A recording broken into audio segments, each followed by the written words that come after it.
My first night on call at the new hospital, I encountered my wife, Natalie Warren, who claimed to be on a business trip abroad. She lay on a gurney outside the delivery room, heavily pregnant, blood pooling beneath her. My hand was gripped tightly by a man kneeling at her side, his desperate pleas echoing in my ears. "Doctor, please, you have to save her." The nurse beside me handed him the surgical consent form. "We need a family member to sign before surgery. What's your relationship to the patient?" The man took the pen, his hands trembling as he signed. "She's my wife." My chest tightened at his words, my mind flashing back to a year ago, when Natalie had smiled as she handed me our marriage certificate. "Adrian, from today on, we're officially husband and wife." Sensing my shock, the man looked up with red-rimmed eyes, confusion written across his face. I quickly lowered my head, adjusting the mask on my face, and pushed open the operating room doors. "We'll do everything we can for the patient." But as for the relationship between Natalie and me, I think it had just been declared completely over. After a round of emergency treatment, Natalie's condition stabilized. A colleague beside me lowered her voice to gossip. "I heard these two ended up like this because they were too rough during sex." My hand slowed for a few seconds, my mind drifting to when Natalie proposed to me. "Adrian, marry me. For the rest of my life, except for you, I, Natalie, will never touch another man." "I'm sorry, Adrian.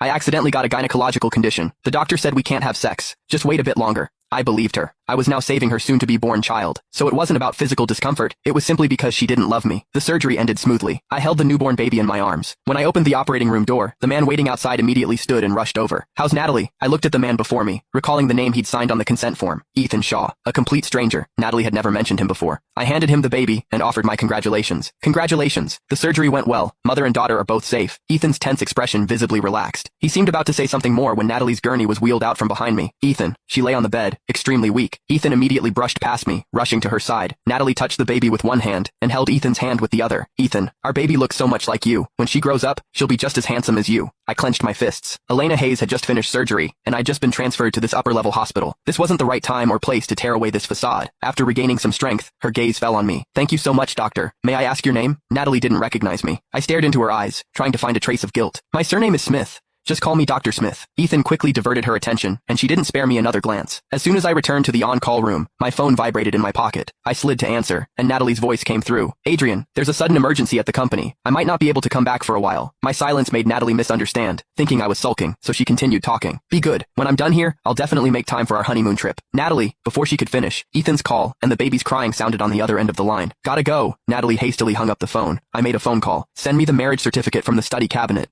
And tell my dad that Natalie cheated. I want him to withdraw all financial support for Natalie starting now." According to the schedule, I was in charge of rounds next. I forced myself to gather my energy and picked up the record sheet. Standing at the door looking through the glass, I saw Natalie and Ethan squeezed together on a small single bed. She nestled in Ethan's arms, one hand gently patting his back. The knock made Natalie's eyes fly open. I put on my mask properly and pushed the door open. The night before she left on her business trip,